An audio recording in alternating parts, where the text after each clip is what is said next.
When I first heard the term Sunday Scaries, a friend of mine had said that he had just met a girl that he wanted to marry on the street. And he said that she didn't really want to talk too much because she had a case of the Sunday Scaries. And the second he said it, I was like, I know exactly what that means. There's really no one talking about it. I thought it was a good opportunity to write and make people feel seen when they have these emotions. If they don't want to go to work or if they did something stupid over the weekend, there just wasn't like an avenue that I had seen for that. There is a sense of camaraderie. It's the collective, we're all not okay, but we're okay together. Welcome to the Blackberry Podcast, where we share stories and insight from the amazing people we get to meet at Blackberry. I'm Sarah Chabot. And I'm Mary Celeste Beall. And today we are at Blackberry Mountain. Yes, we are. Y'all might not recognize this space if you visited Blackberry Mountain, but we are in the newly renovated Sycamore Bar Lounge, and we can't wait for you to come see it for yourself. And our guest today, I've sort of been obsessing over for the last several years, Will and Sally deFries from Sunday Scaries. So welcome. Thank you so much for having us. Yes, thank you. Yeah, and for those of you that aren't one of their 1 million followers, because Sunday Scaries is so much more than just an Instagram account. It shows up in print, audio, Substack, all of these amazing places. We're going to start out by getting you guys to just share a little bit about what is Sunday Scaries. Yeah, I mean, I started it in 2013 as like an anonymous creative outlet.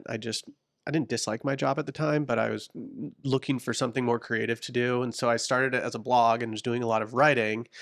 And then as pretty much any media goes, you just start having to roll with the punches of changes and stuff. And so it turned from a blog into a podcast to an Instagram feed. And then I started the newsletter because I missed writing, and it's been a ton of different forms. And so, yeah, you even mentioned the print. We did a zine where I think Blackberry was pretty heavily featured in our zine. And so, yeah, it's just been a wild ride for the last 13 or so years. I think for those of us that are followers, it's a weekly check-in for me. It's like, what's the vibe? What's the rest of the world thinking? Because I think one of the first questions I have for you is like, you have such a pulse on the perspective of like the collective we out there. You've got how people are engaging directly with the Instagram account, but then there's confessions and the newsletter. Like you're hearing from a lot of different people. Oh yeah, I hear from a ton of different people. I mean, with Sunday Scaries, I try to almost run it like a calendar almost, you know? I mean, it's all based off of one day of the week anyway, but I also think that it expands outside of that. There's seasonal things, you know, winter can have one mood versus summer, where that obviously has a much different one. And so whenever I'm thinking of what I'd like to do, I always try to keep the time of year in mind, or holidays that are coming up, or just things that people want to do during certain seasons. And it's kind of nice to do that. I mean, I grew up somewhere that had 4 very defined seasons, and I think that kind of helped me like lean into the stereotypes of certain seasons, whether it's, watching Home Alone during Christmas or, being on the water during the summer. It just seems like something people can identify with, and kind of those stereotypes really allow me to work around those. Jumping into confessions a little bit, because Les and I were talking about, like, do people really just share everything? Yes. I mean, I started doing it, I think probably 2.5 years ago, maybe 3 years ago at this point. I think you started it, the original iteration of it was when you were doing Worst Mondays. Yeah. And people were writing in and saying the worst thing that happened to them, almost in a confession style. Yeah. Like, this is what I did this weekend. It's really embarrassing. Yeah. But completely anonymous. Well, when I was those doing... were long, too. The Mondays, people weren't doing anonymously, but I kind of wanted people to do it anonymously because I didn't want to see something and like click through on somebody and think like, oh, like what's up with you? And so I started doing like an anonymous form, which is truly anonymous. I have no way. I mean, I could probably figure out where somebody was when they submitted it, but that would take me a really long time, and I wouldn't even have information on who did it. So it's like truly anonymous. It's like somebody in New York City. Yeah. And I mean, I get hundreds every single Sunday, and then every Monday I wake up and go through every single one of them. I don't look at, if you find the form where you submit them and submit one on like a Tuesday, I just delete it. I'm like, nope, this is Sunday confessions. I don't want anybody doing anything that's not Sunday driven. I want it to be very pure in that way. Yeah. There's a lot that I don't post. I mean, I probably post about a third of them, and it's just wild to see people opening up, you know? I mean, it can be anything from just someone saying like, I fell in love last night, to somebody having like a full-blown paragraph about something that they're just getting off their chest. But Yeah. luckily I haven't had too many confessions that make me like worried about anything. It's mostly just people saying things that they can't tell their friends. Right. Yeah. It kind of blows my mind, some of the things that people are willing to like admit. Share Right. with a stranger. Yeah. Because it's like when you're typing something, you are admitting that to yourself. Yeah. Yes. Too. Yeah. Yeah. There is something, I think, about writing something, putting something into words, whether you tear it up, burn it, or shred it, or submit it, it is bringing it to life. Mhm. You acknowledge that Oh it yeah. Yeah. is real, right? Yeah, it's like it's why people journal. I mean, Yeah. I don't journal as much as I used to anymore, but I used to do it a lot just to like get things off my chest and like really get it out there and work through it. And so I think some people are actually working through some things, I think, but some other people are just kind of admitting dumb things they do over the weekend that they don't the want to. girl that never washed her bras. Yeah. Remember that? Yeah.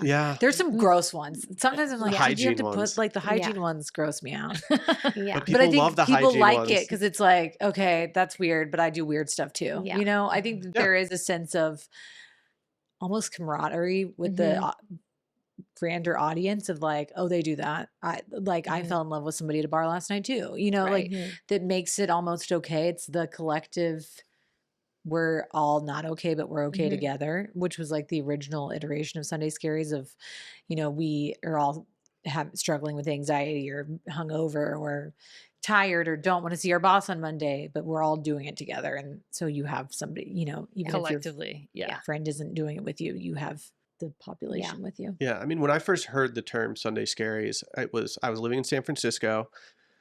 A friend of mine who I was living with at the time, came up and he said that he had just met a girl that he wanted to marry on the street, and he said that she didn't really want to talk too much because she had a case of the Sunday Scaries. And the second he said it, I was like, I know exactly what that means. And I started looking it up online to see if there was any articles on it. There's like one article from the New York Times called "It's Sunday Afternoon and Here Comes the Blahs," and that was like really the first time I'd ever seen anything online about it, and there's really no one talking about it. And so I thought it was a good opportunity to write and make people feel seen when they have these emotions, like when they don't want to, if they don't want to go to work, or if they did something stupid over the weekend. There just wasn't like an avenue that I had seen for that. And it also encompassed so many different things, from personal life to work life to whatever it may be.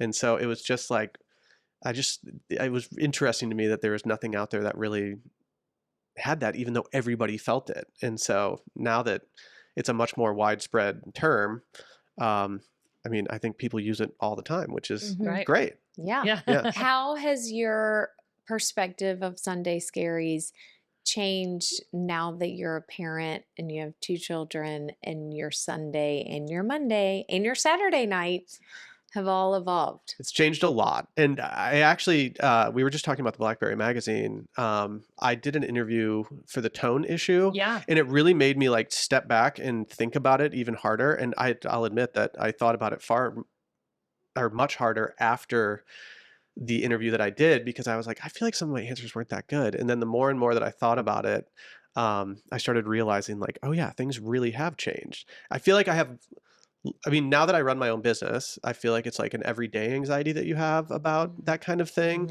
But in terms of like the things that I would worry about that weren't work related, I worry about them far less now. I mean, there's so many more important things when you have a kid in front of you needing something. It's like there's that immediacy there. And so I don't really get them as bad as I used to. And if I do get them now, I am much more aggressive about like confronting it. If I wake up in the middle of the night about something, I used to just like bury it and then wake up in the middle of the night the next night thinking about it. Now I'll walk in Wake to our me up. office and be like, need to fix this. Like I was up last night thinking about it. That's my tell that I need to figure this out. But I mean, it used to be like this social life part of it where, you know, you were going out and drinking, being hungover, having regrets over things that you did. And now like the tone of it, I've tried to switch to more of like a leisure perspective. I want people to enjoy their downtime and seek that downtime more than I want them to like focus on the anxiety aspect of it. Because I think if you focus on that leisure aspect of it, It does what it's supposed to do. Yeah, Right. exactly. Resets. Yeah. Yeah. I finished a book last night that was talking about, it was called The Remains of the Day. And I was reading the book and I saw the phrase, The Remains of the Day. And it was somebody talking about just, after work, you have the remains of your day, and that is your time to enjoy yourself. You have to enjoy yourself. If you're not doing that, then you're not living a fulfilled life. Mm-hmm. And I was like, oh yeah, that's kind of the perfect way of how I look at that now. I need to read this book.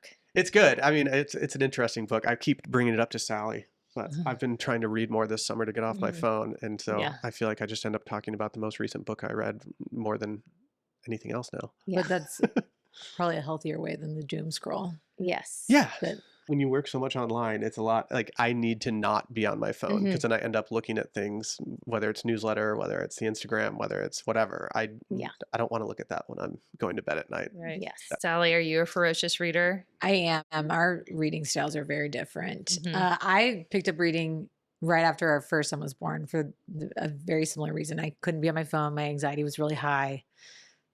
Doom scrolling was really like the death of me. I looked at Will at one point and I was like, I have to get off of Instagram because I'm seeing is like videos of like, if your kid's not doing this, then you're a failure. And just things like that. So I started reading a lot, and I'm a Kindle reader because I work in the operating room too. So I can read while I'm at work and switch back and forth. Every few months, I read another post on Instagram about how the smartest, most successful people read for an hour a day or whatever. And I'm like, Mary Celeste, get on it, girl. I know. I mean, I think it's a gift that we should all be giving ourselves. Yeah, I mean, growing up, my dad was always reading something. My mom reads a ton, and she reads so many books that she can't remember what she read. She needs to keep track of them.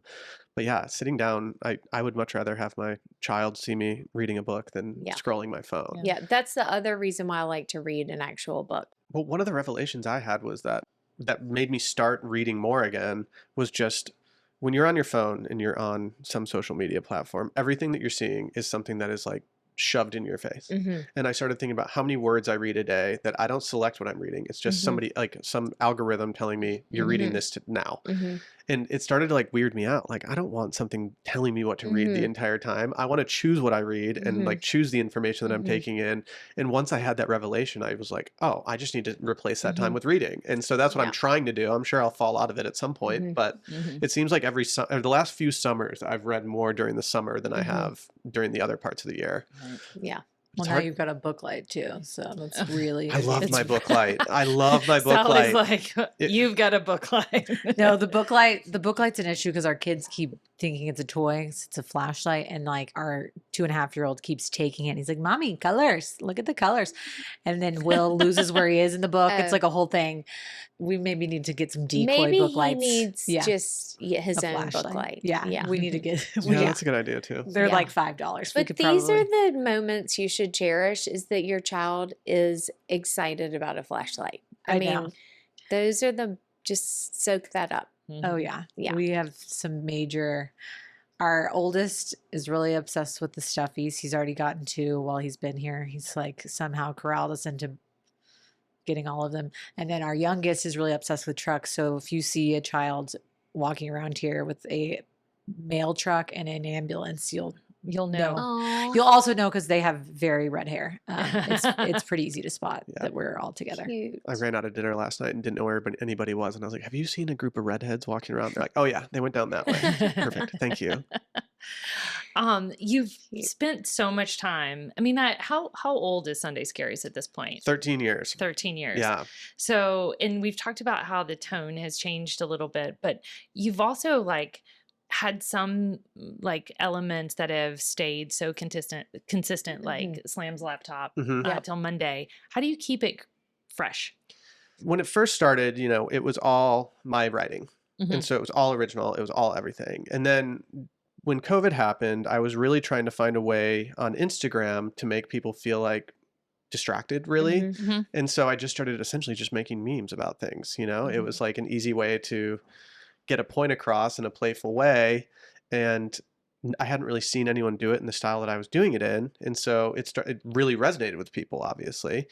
And it just started growing from there. But what I always found for me is like having consistency always makes me feel a little more secure in things. And so keeping those regular things for me is like almost essential, and it keeps me on task. If I didn't have those regular things, then I think I might get a little bored just because, I mean, it sounds a little counterintuitive. Like it seems like doing the same thing all the time would be boring. But for me, it kind of just keeps me in that mode of like working and doing it and maintaining. And so it's like, I think people like the consistency in their life. When I see somebody say that they look forward to the newsletter every Sunday morning, like they would look forward to like their favorite TV show, that makes me happy to hear that. With Sunday Confessions, when it comes out on Monday morning, people say like, I look forward to going to the office on Monday morning so I can sit down and read those confessions. And to me, that's like the perfect thing to get people to like feel good about, you know? Sorry, I'm laughing. I'm like, I really hope our team is not coming to work to I know. to check Sunday Scaries. Yeah. Could you do that in the morning before you get to work, please? Yes. Yeah. Pre-work with your coffee. I do think that the travel aspect of this keeps you fresh. Like, Yeah. I think it's really important for your creativity to be new places, experience new things. Like the photography aspect of it, that's all now your original photography, started probably 3 years ago. That has added a lot too, and it's also grown up with you. Yeah, that's a good way of putting it. Like it has grown up with me. And so I got tired of just using, random photos. I just wanted to start, tailoring it more to my interests and my everything. And I've always been a graphic designer. I have always been pretty good at photography. And so it just started making sense. And then when we first came here in December 2023, somebody had sent me a film camera. I had made a comment on maybe a podcast or in a newsletter about wanting to get back into film photography, and somebody just sent me a camera. And so I brought it with me here. I took a few photos. I didn't take that many photos, but when they came back, it was so cool to see, the trip that we just went on through a different lens. And I was just like, okay, I definitely want to start doing more of that. And so I always think back to that, because I don't think had we come here, the brand wouldn't be what it is today, just because it just was a good shift for me, being like, oh yeah, people really like seeing my photography in the style that I've been doing it. And so that's what I've been trying to really ramp up more. Well, I love hearing about the evolution of Sunday Scaries, because it, in a way, it reminds me of the evolution of Blackberry. Is we try really hard to stay authentic to what we feel good about, and our evolution is always kind of like, oh, this is interesting to me, so then I'm like, I think other people will be interested in it. And it sounds like you've evolved personally. You've also gotten a little older.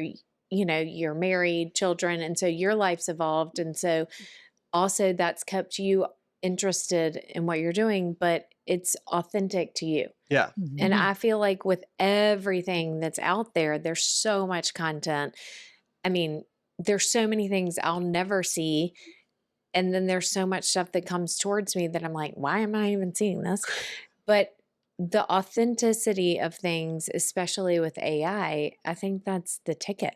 Well, it's funny. So many people ask me like, are you using AI to do this? And I think AI has its place for certain things, but for what I do, it's like, I don't really want to be using it for any of that.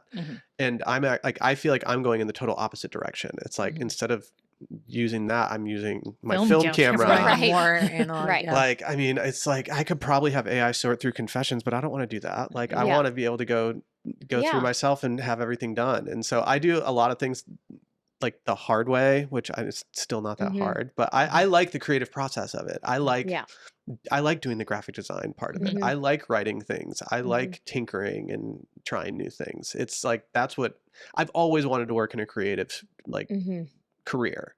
And now that I can do it, it's like, well, I don't want that to go away. I don't want to zap my creativity. Right. And, I've toyed with, certain AI platforms to see what it would actually spit out. And every single time I look at it, I've done it a few times for like, what would you caption this? And the captions that it gives me, I'm like, well, if an employee gave me these captions, I would be like, I don't think that's working. No. And so it's like, if you want to organize your life using it, I think that's probably a better use than doing the creative part, because I think a lot of creative people like the creative process. Right. And they like the end product, Right. You get two forms of satisfaction there. You get a cool end product, and you get, the process of learning how to do certain things.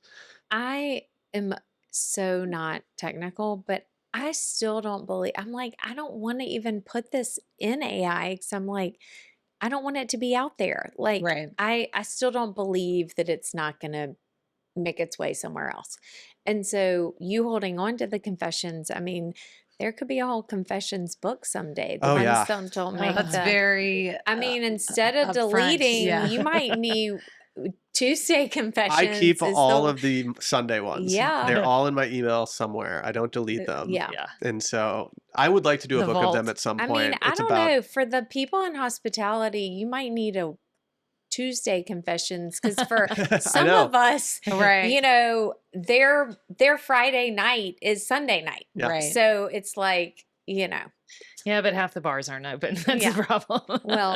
well, that's where it gets extra interesting because Right. they turn their house into a bar and who knows Yeah. what happens. I mean, when I first started it, it was like I was working an irregular schedule. I was working at a retail store. And so I was, I had a Wednesday and a Monday off. And Mhm. so like my Sunday was, my Friday, Yeah. like you said. Mhm. Yeah. But like at that time, I was like, I wish I had a 9 to 5 Monday through Friday Yeah. job and my life was more consistent. And then once I had that, I was like, well, I don't know if that was like the right end goal for me. That's Well, not the necessarily irony what I of- wanted. You starting Sunday Scaries is that you actually work a lot on Sundays now. Yeah. Like, unfortunately, that's kind of the name of the game. And it's not that it's just Sunday morning is you are at work. Like, you Mhm. have to go do stuff, Yeah. which is fine. And, it's the Yeah. sacrifice. Yeah, I you wish I make. didn't have to wake up early on Sunday sometimes Yeah. and do it. But I'm also like, this is fun to do. This Right, is yeah. I enjoy doing it, so it's not that big of a deal. I Right. think the bigger stressor is just that it kind of intrudes on family Family free time. time and Yeah. things like that. So I try to get it all done as fast as I can. But Yeah. it's the Yeah. nature of the beast. Because Sally, Wow. your life was work life was in medical field, so that schedule was probably all over Yes. the place too. All over the place when we first met when I was a nurse. Mhm. And then now that I am in anesthesia, it's a more laid out, like 6 to 3 every day. Although I have taken a step back from doing that consistently and I'm doing that in a part-time role and then working with Will now. Yeah. In a part-time capacity as And well. when he started doing the photography, is that when you started showing up in the feed? Yes. I think I just kind of forced you to. Well, it was more that we were, it kind of was while we were traveling and I was always going with him as his companion. It was like, well, we kind of like need someone to be in this photo doing something. It'll make it a little more interesting versus just the setting. Can you walk through the frame, please? And I think I told you this earlier, but I'm not as terrible as a photographer now. I mean, or as I was back then, but Will used to ask me to take a photo of him and then he'd look at it and be like, because I can't frame anything. I am not creative. I always tell Will, like, my You are form creative, of though. creativity is critical thinking. And I think that like being analytical in that sense of how am I going to solve this problem is a form of creativity. But what Will does takes it. I have a full appreciation for it, but I cannot do. And you'll ask me questions and I'm like, I don't know. But you are creative. I think that you just ended up marrying a very particular person when it comes to that kind of stuff too. I like being behind the lens. Like Mhm. I don't always want to be the focal point. Like the goal for Sunday Scaries was never to make myself famous or something. Mhm. It was to build a brand that people can be distracted by and see something in that makes them Mhm. feel better about Yeah. their life or at least feel Yeah. seen. And so Yeah. it was never about me as much as just wanting the brand to take off. And so Mhm. it was kind of an easy decision for me to use her Well, as you my wrote- muse instead of doing You wrote it, the original website was written anonymously. yeah. Mhm. Yeah. Yeah. I didn't want my coworkers to think that I was like Right. directly talking about them because not Right. every situation I wrote about was like, about them. Right. Sometimes it was about Right. something else in my past or Mhm. whatever. And Right, so right. Right. I also didn't want people weighing in Mm-hmm. when I was creating this outlet. I didn't want like a bunch of people telling me you should do this, you should do this. It was like I needed that space in order to Mhm. figure out what it was going to be. And I had a few people that I ended up telling and Yeah. they were very but they were all people that I knew would encourage me and Yeah. not like tell me I was doing something wrong or not to do it. And Yeah. so I was a little selective there. But I love that because I feel like it's like an artist who goes in their studio and doesn't tell someone, this is what I'm doing. They just go and they're creative and maybe they go back a day later or 2 days later or whatever and they continue working on something until they feel like it's ready to share. Yeah. And I think now so many people are sharing so much kind of through the process and all that. It's almost like they're eliminating the process of the creative process for themselves of kind of going through, is this okay? What do I need to change? How do I need to edit it? Because they just have other voices, you know? Yeah. Just changes the process. Well, there's like a whole group of creatives who live online who like show the process. And I think that's great. If you want to show the process, like do it. Yeah. I've never been that type of person. Like I don't really want people to, I just don't want to document that. Right. Like getting that creative work done is like what I enjoy. Right. I don't want to set up a camera and like But it's record also myself doing it. it's got to change the flow. Yeah. I mean, I enjoy, my mom's an artist and I love seeing her work. And I used to be in the studio with her when I was little. And I love to see an artist now, just like if they do something really modern and they've got this really interesting technique. I think it's cool to see their fast forwarded video, whatever those are called. That's super cool. But I also feel like what our world is kind of missing is getting in the flow because we're constantly interrupted. And so even just setting up a camera, I think would change. I would be like, am I at the right angle? Can the person see the painting? Are they just looking at my butt? Like, Yes. do I have a wedge? I mean, you know, like I wouldn't be in the flow of it. Yeah. So getting in the flow is something I think we all have to be able to do, whatever your job is. Oh, that was something that was really hard for me to understand when we were first together, because I would be at the hospital and I'd be like, I need you to do X, Y, Z. And when I would interrupt Will, he's like in the middle of like a creative, he would get really frustrated because he's like, I just got into it. Like I just got into the rhythm. And now you need me to like Change the laundry or take our dog out or whatever it may be. And he's like, I can't. And I'm like, but you're not, like, I'm tied to the hospital. I can't leave the hospital. Like you can do whatever you want. He's like, I can't though. Because I can, but then I wouldn't ever get anything done because I'd just be running errands all day. That took a long time for me to understand. I think those were some of our biggest arguments we've ever had. But I mean, like I was used to having space when I first started doing it like full time. It really started taking off during COVID. And so I was at home all the time and she was at the hospital all the time. And so I had this free time where the only thing that distracted me was our dog. And so having that free time, I got so used to it that like once it started going away a little bit, I started getting really defensive of it because it was like, no, this is what I need. But you know, you figure it out. Now I just separate myself, you know? But have you been able to kind of be more efficient in your creativity? Because I think that's kind of a hard thing. And I am always fascinated by our own team, of our marketing team especially, is, you know, they're working under all these deadlines. And sometimes it's, hey, Mary Celeste, can you see this? And then I have some feedback and then they're like, oh, great. I'm like, hey, can you show me something in an hour? You can't always just knock it out. And so it's interesting because I do think back to that flow thing is how do you speed up the process of getting in the flow? Yeah. You know, I mean, I wake up in the morning and I mean, on Monday morning, like let's say I'm going through Sunday confessions. I know exactly what's ahead of me. Right. I usually leave Monday afternoon a little open just because I've been working on Sunday morning and then do the Monday and whatever. So I try to leave Monday afternoon open. And a lot of the time I will just say like, think to myself, you know, what direction do you want to go in today? I'm in charge of myself. There's some people that, you know, have things that I need to do for them. But a lot of the time it's just like, okay, do I want to write a newsletter today? Do I want to, you know, use some of the photography that I just did? Well, you know, what direction do I want to go in? And having that freedom really helps me, you know, as it gets bigger and bigger and it's harder to like separate out that time, but I'm pretty defensive of my calendar, you know? I forget who it was now. There was an author the other day whose schedule got put out, like his daily schedule of how he wrote. And he would wake up at 7, do something pretty leisurely.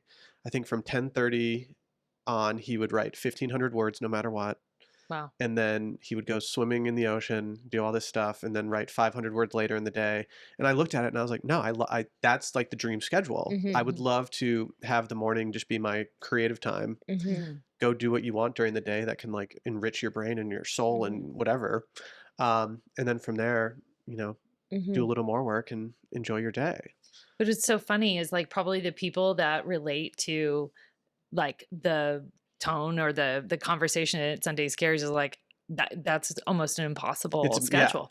Like I think about trying to be creative and going like but this new crisis has just walked in the door, or I've got to respond to this email. And it's funny. Well, it's sort of appropriate with calendar and schedule, because I've been looking at that myself and how some people they only have 3 things that they're going to accomplish in a day. And I thought, and they said, stop writing lists. Lists are like the detriment of actual productivity. And I'm like, that's all I operate on is a list. That's all I operate on too. And so it's like, I don't know. How do you get rid of the list? I don't know. Yeah.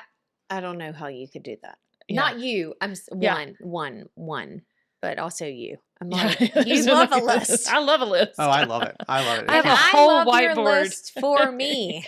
I will usually She's write out like these are the things I need you to do, and I'm like, boom. Yeah. See, I always write out a list in the beginning of the week and then just keep adding to it. But it's a nice way to just be like, okay, what do I have to? Okay, I'm gonna do this. This sounds fun right now. Yeah. And I don't know. My husband Do and you ever I. do the hard thing first, or do you always pick the one you want to do? Good question. You do the hard thing when I force you to do the hard thing first. Depends what the hard thing is. Yeah. Yeah, if I'm like, we need this done, you gotta step in there and do it. Sometimes I'll try to get it done, but sometimes I'll like put it 2 days out and just dread it. But I mean, now that I pretty much work a Monday through Friday schedule because of our kids and because of just our lives, and obviously I do a half day on Sunday for certain things. I think it helps like create the tone of like, or at least keep the tone of Sunday Scaries, like keep that Monday through Friday, that Sunday anxiety. I think me taking on that schedule has helped it keep that consistency throughout it. Yeah. Because I don't have to work Monday through Friday if I didn't want to, but I also have a couple people that I work with who would probably like to work Monday through Friday and have their weekends off. So I'm not going to force them to work some weird schedule just because I created this brand that revolves around Sunday. Right. Okay, so I have a crazy question. Do you now kind of have Saturday Scaries because you wake up on Sundays? Yes, but I was also getting those when I was like younger too. It would be like if I was out with friends on a Saturday and we were drinking a lot, I would like have this moment just being like, oh, I'm going to be hungover tomorrow and tomorrow's going to stink. And then suddenly it's like, well, now I'm ruining my Saturday because I'm thinking about ruining my Sunday. Right. Like that's not how I should operate. Yeah. It's unhealthy. But yeah. So were you pretty wild back in the day? Yeah. I mean, okay. Yeah. I like to go out and party and be social. Yeah. I don't know. My parents were always really social people. They always loved having people over. They always liked doing stuff. And you know, I was living with them for a while and like they never told me to not be a little wild. And I liked it. Yeah. Now it's just the physical part of it that I can't keep up with. So I don't I'm not that wild anymore. Yeah. What about you, Sally? Oh yeah, I was wild, unfortunately. Not unfortunately. I think it's partially a generational thing that our generation like grew up in this sense of like we party, we have like all these friendships and relationships, and then you are just alone on Sunday. And that is what created the anxiety, right? Of like, what did I do? Was I stupid? Like, what did I say? Something embarrassing? That was a lot of my life in my 20s. But I do think our 20s really shaped who we are. And I don't regret like embarrassing myself at a bar or, you know, or having anxiety about embarrassing myself or doing whatever, because I think that really shaped who I was. That's how we met, was our collective Sunday Scaries. And I tell people that all the time. I have a podcast as well that's like an advice column, and it's always people in their 20s like, what do I do? And I'm like, your 20s are for making dumb decisions. And I like don't, you know, no life-threatening dumb decisions, but let's like, not end up on Dateline. Right. But like you're never going to be perfect in your 20s or ever in your 30s or 40s. But my 20s were really formative. I feel like yours were the same. Yeah. I think my parents, like I think at one point my dad like would put like an article on like my pillow sometimes to like hey, like maybe it's time to be a little more responsible. You were But I also- appreciate that. Like, I appreciate that he did that kind of Mhm. thing. So y'all were pre video on a phone in your 20s. Mm. Y'all there were videos on phones. I had Facebook in college, right? Mm. And then Yeah. I think I got an Instagram probably like 2012. I was Yeah. always really grateful that It didn't Facebook exist while I was did in not college. exist when Mhm. I was in college. Yeah, I think it's changed because I have 3 kids in their 20s. Yeah. And then I have a teenager and 2 teenagers. And I just am so glad that my whole teenage life and Was not 20s documented. were not documented. Same. Although I was the MySpace era. That was my college time. Yeah.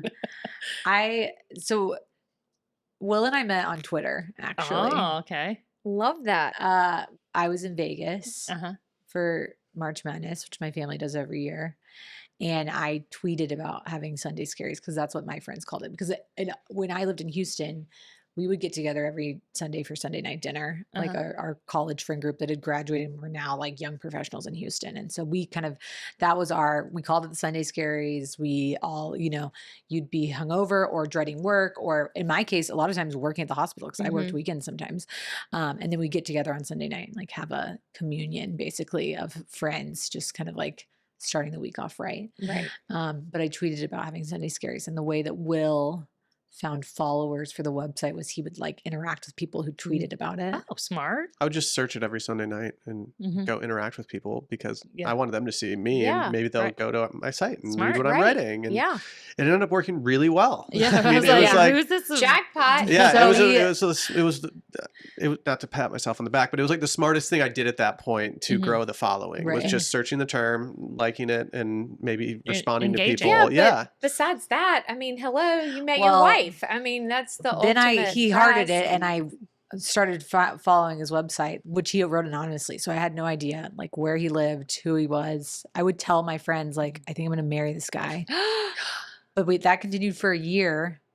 until- Anonymously? yes, You just love the tone. yes. You So got wait, it. how did y'all finally meet? Did you Do you stalk want me to him? handle this part? I applied to be his girlfriend. Okay, Oh so my God, this is so good. we were having a really cold stretch of winter in Michigan, like really cold, negative 23 degrees. I remember seeing on something. Oh wow. And I was trying to think of like a funny call and response column that I could do. And I was desperately single at the time. Like a big thing that I talked about in the beginning was like dating. Like Mhm. I just wasn't good at dating. Yeah. Wasn't dating that many people. I watched rom-coms every Sunday night and was seeing all these beautiful like rom-com stories transpire and You're like just I've wanting gotta go that. to work on Yeah. Monday. And so I just watched a movie called 2 Night Stand with Miles Teller. And Okay. it was about 2 people having a one-night stand, but they got snowed in. Oh, And so okay. I was like, that's kind of a funny concept. And then I wanted to do the call and response column. And so I was calling it a hibernation girlfriend. And so the questions were like, what streaming services do you have? Like, What's what- your Sunday uniform? yeah, like what is, yeah. And so I had all these questions and I put it, and my goal was just to put it up, get all these funny responses, and then list the funny responses in a column. And her application was really funny. And I just through some certain context clues, I could kind of tell like, oh, this girl follows me on Twitter. I think it might be her. And so I started following her after that. And then, We started messaging, Yeah. and then you got offered a job in Austin, and I was living in Houston. yeah, that was Because I like, thought we would never meet. that was like the destiny part of it was when I was freelancing for a site in Austin and had no intention of moving to Texas. Mhm. But I knew she lived in Texas. And when they offered me a job, I was like, well, okay, things just got very real. Right. Like it was Yeah. very, very weird. There we go. It's a modern day, you've got mail. Yeah. When Scaries met Sally. Love. That's When what, Scaries met what Sally. our wedding hashtag was going to be, because wedding hashtags were a thing when we were getting Yeah. married. And then we eloped basically before COVID happened. So, Oh, and here you are. and here we are Yeah. 2 kids later. 2 kids later. You got to Blackberry because we were, also sort of applied to be Will's girlfriend, but Yeah. differently. We're like, hey. I love how she says we. I'm like, Yeah. which part of this we? So I think I remember this. So I was actually telling Kaylee and Joel this last night. who we met our first trip here and have like become friends with. Who Joel's the executive chef here at Blackberry and Mountain. Kaylee works at Blackberry Farm. Yeah. And they were like, how did you know what Blackberry was? And I was like, I knew friends who had gone to Blackberry Farm and then went to Mountain when it first opened. And so I was always on my radar of like, I want to visit. And then I think Blackberry Mountain used like a Sam's laptop shut till Monday. And I was like, well, DM them and see if we can do something together. We And also got some heat for that too. Some heat? Yeah, they were. Some people were like, No, you're copying. People started getting get really defensive of it, mad. but I was like, no, like, I think that I actually kind of remember somebody texting me being like, do we need to get mad at Blackberry right now? And I was like, no. I am there trying are to people talk we to get them mad right at, now. but Like, there are people that I'm like, oh, we should. no, I was like, slide I want to through their DM DMs, them and really see if they want to do anything. And so, yeah. So I think you did, and then they sent back like, yeah, contact so-and-so. It was like somebody, it I might be think I your email. DM'd like, do you want to make this legit? And I got a good response back, and I was like, yes. And, But and shout out to Jamie at Yes, Vaults because at she's Vaults. now Yes. our constant connector. Our It's good. go-between. No, that was the first travel thing we did with Scaries. That was like sanctioned, Yeah. PR travel that we partnered, which was Yeah. great. I mean, that was the first time we were here. Will and I was 8 weeks postpartum, and it was a wonderful respite from our children. But we were here the winter, and Will and I had never done this like as a marketing situation. So I was like, we cannot interrupt people's time. I don't want to be the influencer who's like videoing stuff. Like, I don't want people to know what we're doing. Yeah. And so every person, we were like, we're so sorry. We're here with the hotel and we need to take photos. Like, can we sneak over here? And everyone was really welcoming. It was, it also if helped. anything, they were like, Yeah. why are you being so coy about this? Like, I'll drive you to this beautiful Yeah. view right now. And it was like, But oh, yeah, let's go. I really didn't want to intrude on people's experience. Yeah. I also wanted to be respectful of like what we were doing and the property. And I think Blackberry was such a good first place because it really set the tone of who we partnered with after. Because we were, the team here was so intentional, and it literally, I think I sent an email afterwards, like every person's name that served us, everyone who drove us, because we had great rapport with everyone. And I also felt like you and I really, it resonated with us that like Blackberry Mountain and Farm had a mission, and that there was a very specific voice, and that you had a team, and all of these things that made everything seem really intentional, and that like you had a one mission that you wanted to accomplish, which was like us basically coming and staying at your home, and that this home is like accomplishing things, like whether it's conservation or showing people new styles of food or getting amazing wine or seeing a bear for the first time, or all these things that now have carried over into the other properties that we visited. And we were recently at the Newt in Somerset, which was beautiful and amazing. And the whole time I was like, this is so much like Blackberry. And the guy was like, could you stop? But actually he was also, it's interesting. All these properties that we've got that had, it's really humbling to be able to do this type of travel and showcase these properties and get to stay at them and experience it. But I do feel like there's a thread of understanding between properties like this that they're like, when we were mentioning it to the guy at the Newt, he was like, oh yeah, of course, Blackberry. I think there's no one that appreciates a great hotel like a hotelier. Yes. Yes. You know? And it's been really rewarding. I think we talked about this earlier. It's really rewarding for you to get out there and see new things and get to experience new settings and just be in different places besides our own house. Well, it's like the tone that we were talking, like the shift in tone that we were talking about earlier. When I was writing in my 20s, I was writing about social life and going out and doing whatever. And that's what a lot of my readership liked to go do. And then as we're getting older now and we have kids, like, Wanna okay, travel. what does that demographic like to do now? They want to travel somewhere. And it's like, well, I like to travel. I would like to keep traveling. I would like to do these things. And so it's kind of been a natural transition to just trying to do that kind of thing too. I can't wait for Sunday Scaries retirement. know. Retirement life. I know. It's going to be like a lot of knitting. They've Sundays got forever. a while to go. They're so young. And No, they've I got want to kids. retire. I'm ready. So what's your right rhythm of how often to be out of town? That's hard. We've kind of been... I overshot it. We've this year been a little going bit. hard this year. We've been traveling a lot. We've been kind of testing the limits of that. It just depends. Like there's sometimes when I really want to go travel. Like I really would like to go to New York every fall or winter to go have like a cozy New York weekend. Well, especially living in Austin Yeah. and growing up with the Four Seasons. Like people will ask me, what's the perfect time to come to Blackberry? And my first question is, where are you coming from? Where do you live? Because like if I lived in Austin, I would be like, oh, wait, I might want to be gone a little more in August because it's very hot. Right. Even though it's also fun to be like, we're going to have a hot August weekend. But I'm with you. I mean, I can see that there's different seasons maybe. Yeah. It's a little seasonal. And like I want to go for the sake of the brand. I always want to go somewhere that feels like the most perfect place for that time of year. Like Blackberry Mountain is it's like an adult summer camp in a way. It's like you get have all these awesome activities. You have so much freedom to go explore and do whatever you want, and then you get to cap it all off with amazing meals and everything. And so it's like this great thing. Yeah. But then when we came here the first time, it was the winter. Will explained this to somebody the other day. What is it like in the winter? And Will was like, it's like Taylor Swift folklore. And they were like, he was like, never mind. And I was like, it's just really cozy and comforting to be here. I was like, which was our vibe. No, we've been traveling. We had our kids are old enough now that we can for sure, we try to take them sometimes and we try to leave them behind other times. Yeah. That's a healthy balance. And so we've been also really blessed that we get to take them places, but this admittedly has been a very busy summer for us.